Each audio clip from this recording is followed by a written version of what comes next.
Welcome back. I'm Connie Carroll, and I am welcoming Mr. Chuck Holland with our technology report. Good morning, sir. Good morning. Welcome. Thank you very much. This is the first time I think we've got a chance to do a show together, so I'm really looking forward to it. I know, this is fun. What do you think of the new set? It looks beautiful. I'm really appreciating all the efforts the team's putting in here to kind of modernize our look and feel and give the residents something more appealing to look at. It's true, and that's part of our new technology as well, isn't it? This is true. Well, first up, sir, I wanted to talk about something very important because United Mutual had their special election, and we have the results. So I wanted to say to everyone that the results were a special election to amend the bylaws. And in favor, we had 1,826 votes, and that was 74.1% in favor of amending the bylaws. Opposed to amending the bylaws was 636 votes, and that was 25.8% of the vote. Now, there are 6,254 registered voters in the United Mutual. The voter turnout was 2,467 of those folks at 39.4% of all voters in the voter turnout. So we thank actually everyone who lent their skills and lent their vote to this very special election, and now we know that the bylaws for United Mutual will be amended. Excellent. That's great. Good to know. And we had some other things. You have so many things to talk with us I about. do, but if you continue on, please. Well, we do have a fumigation at Clubhouse 4, and that means portions of Clubhouse 4 will be closed. The fumigation for Clubhouse 4 and the pool will be closed on Tuesday, August 8th and Wednesday, August 9th. So that's Tuesday and Wednesday of next week. There's going to be tenting and fumigation at Clubhouse 4, and it will reopen on Thursday after 1 p.m., August 10th. So you get right back into your studios and do all your work on Thursday after 1 p.m. Now, the ceramic studio at Clubhouse 4 is going to be closed through August 16th because it's getting a fresh coat of paint. So that's always a good thing, and it's such a beautiful studio. I love going to the ceramic studio and seeing everybody at work. Now, if you have any questions about what's going on next week and where you're at with your projects, you can contact Clubhouse 4 at this phone number, 597-4344.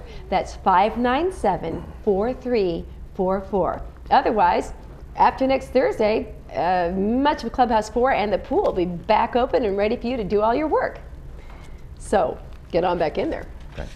Great. Well done. Well, thank you. Yeah, great. One of the main reasons why I'm on the television today is we know we've been having the CEO report every Thursday. Brad feels that he's stealing too much of the limelight. So what he's going to be doing, he's going to be switching to an every other week update, but he's going to give the other division heads, such as myself and the other division leaders, the opportunity every other week to be able to do an update for our particular departments. It makes sense to me because obviously the division leaders know more about the projects and what's going on behind the scenes than the CEO does. He's able to give the high-level update, but we're able to get into the nuts and bolts of things and give a little bit more explanation and detail. Well, it's good to hear about the nuts and bolts of things. Yeah, absolutely. So my primary objective today to be able to come on and for this segment is to advertise for the town hall meeting. Periodically, every quarter, we have a town hall meeting, and this town hall meeting is going to be centered around technology. Now, I could sit here for the next 3 hours and giving you a technology update of all the different projects and services and things we're doing to bring to the community, but we only got about 10 minutes. So we're going to cover all of those in much more detail at the town hall meeting, but today I can probably give you a high-level overview of what we're going to be covering. And the town hall meeting is August 17th? Yes, it's August 17th. It's at 4:30 p.m. It's here at the community center in the boardroom. In the boardroom. And what's really exciting about it, this will be our very first boardroom, town hall meeting in the boardroom using our new high-definition cameras, our new boardroom, and the facility looks fantastic. Our new technology that's right. been put in place. Everybody can enjoy it and learn even more about the new technology changes we're That's correct. We have so many different initiatives that are going on, but the ones that we really wanted to cover and talk about at the town hall meeting is let's talk about the high-speed internet access. Let's talk about our cable TV programming, and let's talk about where we're going to be heading in the future of television. There's so many different type of emerging technologies that are out there that we have yet to take advantage of. The first thing I want to really talk about is our internet access. We know that everybody is struggling out there with trying to stream their music, stream their video, doing Hulu, Netflix. They're having challenges.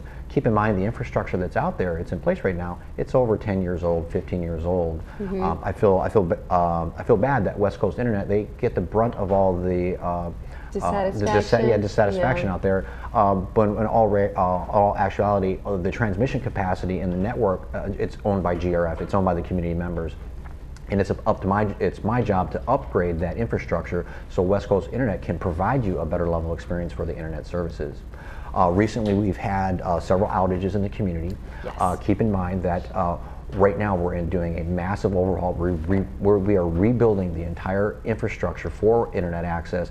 So we have to go out there and visit the 32 different sections of the community. Each section, we've got to tear the unit apart, rebuild it, and put it back together. So sometimes that could take 2 hours, sometimes it could take 2 days. So it depends on what we run into out there. I've been getting a lot of questions like, why don't we have a published schedule for this type of work? And it's really hard to peg down. It's a moving target. I've heard you mention before, it's easy until you take something apart and then something breaks, and then you got to rebuild it from scratch. I think people know that just from doing simple renovations in their own homes or cottages. The minute you kind of open up a wall or take a look at something, you find out, wow, there's a lot more here to fix than I thought. Oh, absolutely. And unfortunately, when the phone calls, when somebody calls the general manager's office and they're complaining about their internet services, and it gets over to my desk, and I'll be like, well, have you signed up for the Village Breeze? Do you get the newsletter updates? Do you watch TV6? Do you read the Globe? And ultimately, they have no idea this stuff is going on, and they're just calling to complain. But if they would just go to LagunaWoodsVillage.com, sign up for our newsletter, they'll be able to get weekly updates of when all of this work is going on, so that they can expect it. It's that connectivity. I mean, they're looking for better connectivity to all of their services, and if they're working from the village, they want to make sure that their work isn't interrupted. But part of that connectivity is being offered at LagunaWoods.com website. That's right. And through the newsletter, and of course here at Village Television. Right. We want to make sure that we communicate with the residents in as many ways as possible. We have plenty of board meetings, committee meetings that people can attend. We have the Globe. We have the What's Up in the Village. We have the Village Breeze, and also Village Television. So we have plenty of opportunities to communicate, but you have to participate. That's true. It's just check in with us, and we're happy to be transparent and let people know what really is going on. Exactly. Just to finish up on the internet side of the house, we know we have 9,500 people who are subscribing to for internet services in the village. We've since, as the CEO, Brad Hudson pointed out, we've have the installation completed. Now it's just a matter of us converting over one section of the neighborhood at a time over to the new speeds. We ran into a challenge. We thought we were going to be able to just turn everybody on at one time and get everybody get the new speeds, but we ran into some complications. It's almost like turning on a water faucet. You have to turn it on slowly and ramp up, because if you turn it on full blast, we ultimately broke something. So we had to turn the knob back, turn the dial back, and now we're slowly but surely moving over one node at a time to the new services. And thankfully, we're all familiar with getting new technology into our lives. We get the new phone, we get the new hard drive, and there always seems to be a little bit of a learning curve, even a catch, even a glitch. Absolutely, and technology is changing quite a bit. Paul Ortiz and myself, we got a chance to visit Indianapolis, Indiana last week for the NTC conference, which is the Independent Cable Operators Co-op conference, to talk about television. And so that's a great opportunity for us to break into our next subject, which is about cable TV programming and television services. So our point of going back to the conference is to obviously get educated and learn about the emerging trends in technology, what's available, and what's coming down the pipe for our community. We want to go out there and find the best type of technology solution at the most affordable price so we can offer it to the community. So there's some really exciting things that are going on out there. Right now, we know that people are having some challenges with their television experience at home. We know there's pixelation on some of the channels. We know sometimes there's lost audio. But I have to tell you, definitely we are aware of that, and we're making a significant amount of investments to be able to eliminate those issues. Not just the new satellite dish that's going in, or the new lasers that are being put on the fiber optic network, but we're actually evaluating all the individual cables from all the way from the cable TV plant to the curb outside the building to all the wiring inside your home. So I wonder how many miles that is.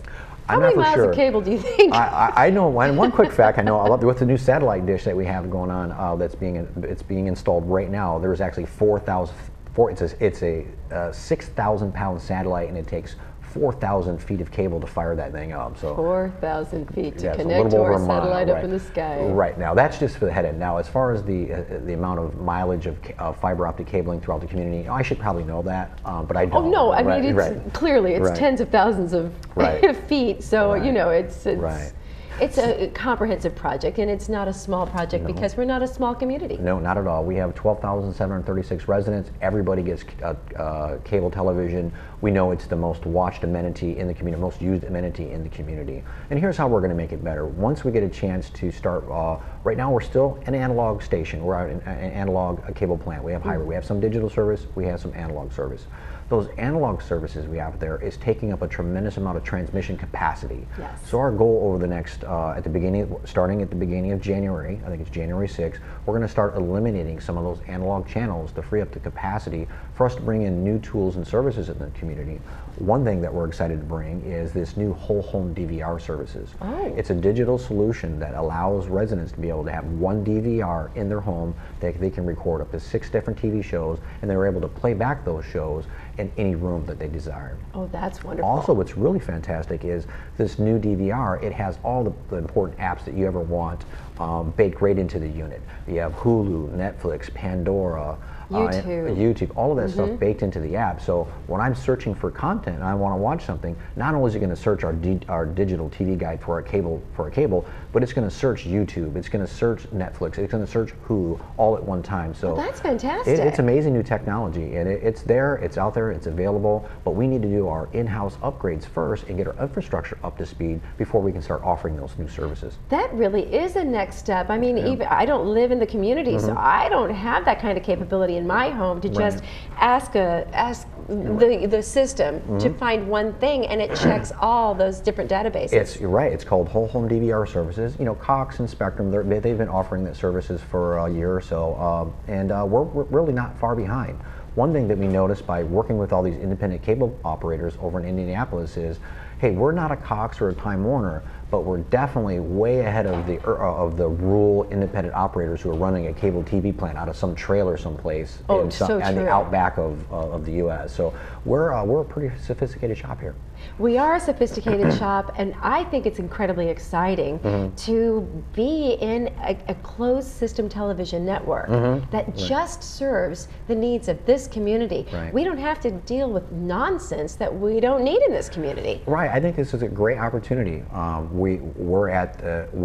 We've inherited this system from the previous administration that ran this community. Now we're turning another corner. We're reinvesting in the community. We're reinvigorating our technology initiatives and all the infrastructure projects that need to get done in order for us to come into the 21st century. And honestly, this community and the television offered, it really is on par with much of what other providers and the large providers like Cox and DirecTV, it's really on par. We're getting close. Once we get a chance, and the FCC decided to not make it mandatory for independent operators to transmit in analog in 2008. Oh. Here it is in 2017. We're still transmitting in analog.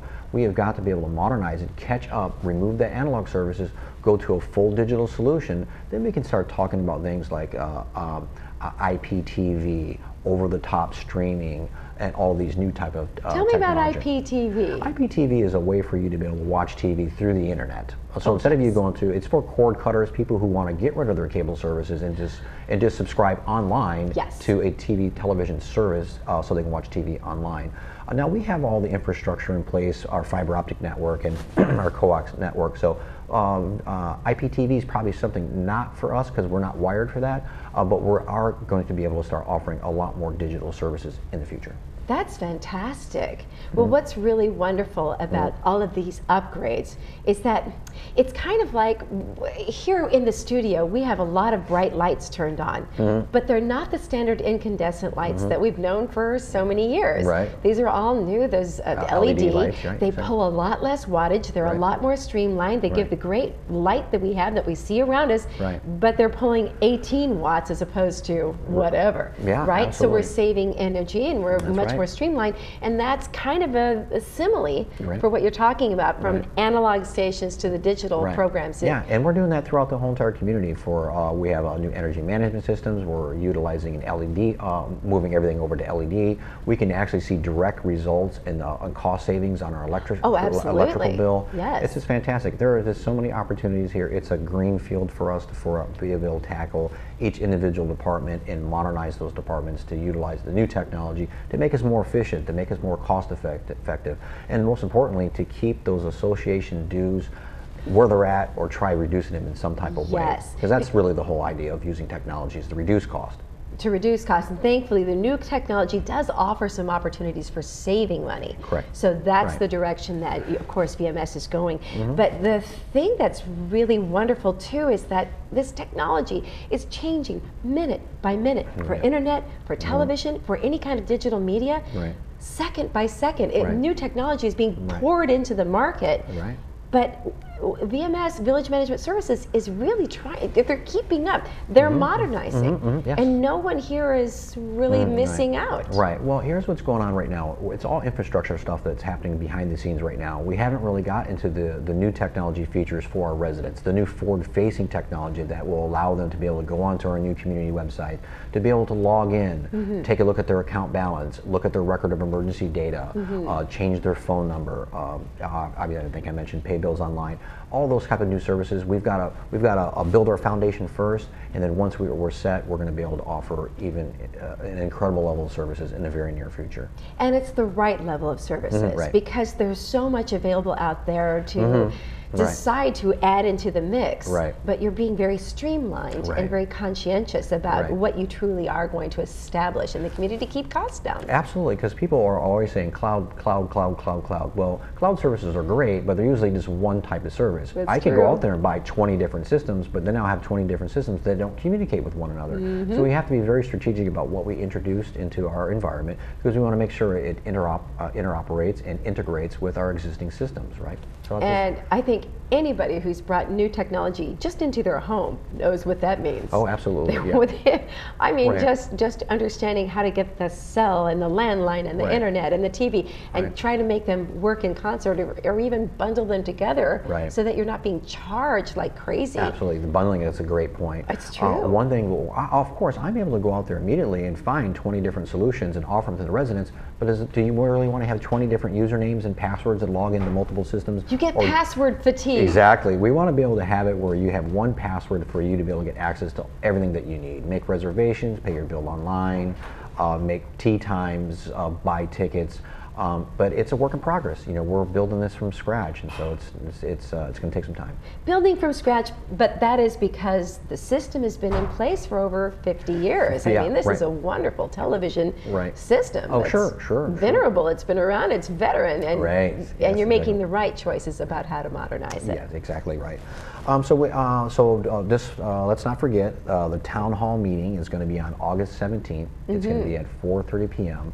It's going to be here in the community center, and hopefully everybody get a chance to tune in, take a look at that, and hear even more. You get more about what we're doing here.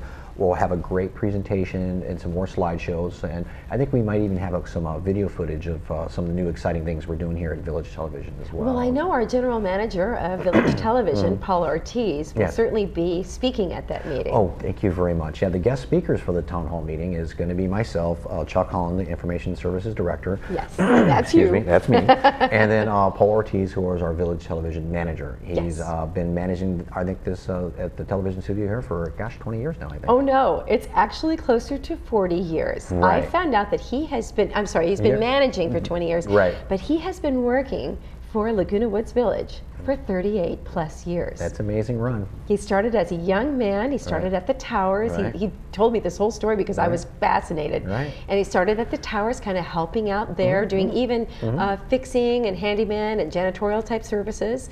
And then found a way into helping out here, pulling cables and helping everybody at this Village Television network.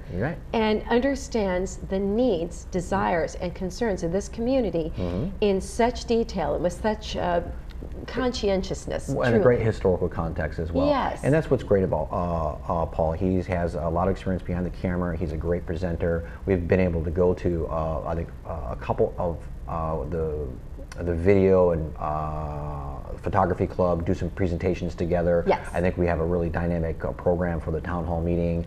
Some great slides, great videos. We get a chance to play off one another, and we make it really fun and entertaining and engaging for everybody. Well, we hope so. Anyhow. It's true. You head up a great department here. Sure. But what I do like, because I'm new, I'm just new, I've only been here a few months, I love seeing a place where people enjoy their work and they stick around, because I don't see that outside of this community as much. Very true. And this Village Television is just one of the many different departments that fall under the technology of the Information Services Division.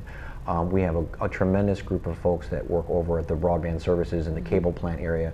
We have the best field technicians in the cable industry out there. So we get true. constant kudos for all the hard work they're doing. We have a supervisor over there is on top of things, making sure things are getting done on time, with the expected results, under budget. She's life-saving for myself. Then we also have our technology manager, Matt Parker. He's another gentleman who's been here for 28 years or so, I do believe. 28 years. Yeah, and has a great historical context and knows where everything is buried and how everything is all connected together. So without that management staff and the great people who are doing work on the field, it would make my job impossible. I'm just here to visit with you and stand in for Brad when I can and be the voice of our department. Oh, we love having you here as the voice of the department, of course, and we love having you on the show. You're going to come back. Oh, absolutely. We have lots of things to talk about, but right now I need to get back to my office and start delivering on all this stuff that we're promising, right? So it's a work in progress, and we're going to continue to go forward and give everybody 100% of the time. Well, Chuck, I know it's going to be a really good presentation on August 17th here in the boardroom. Yeah. Folks can come with their questions or just come sit in and listen, because it is really exciting, all of the changes that are taking place. Correct, and we'll have some press releases coming out there pretty soon to give you a little more information, some what's up in the Village Breeze, and put something in the Globe. So this is just our initial kickoff for that meeting on August 17th. Terrific. Well, then we welcome you to the show. Thank you for being here. All right, great. Thank you. Thank you so much. Okay. And then we invite all of you, please do attend the town hall meeting on August 17th here in the boardroom. It begins at 4:30 p.m. and we're going to have a great presentation for you. And please check in on the website. Pick up a Village Globe, a Village Breeze.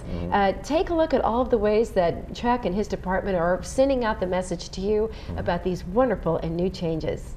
Well, right after this, we're going to meet with Dr. Dong Trin, who is our friend from Irvine Clinical Research, and we've spoken with him before about terrific work he's doing there, but he also has a philanthropy that he wants to talk to us about today called the tongueout.org. Well, it's like a mission, and he's just returned from Vietnam where he's helped so many people. So please do stay with us right after this.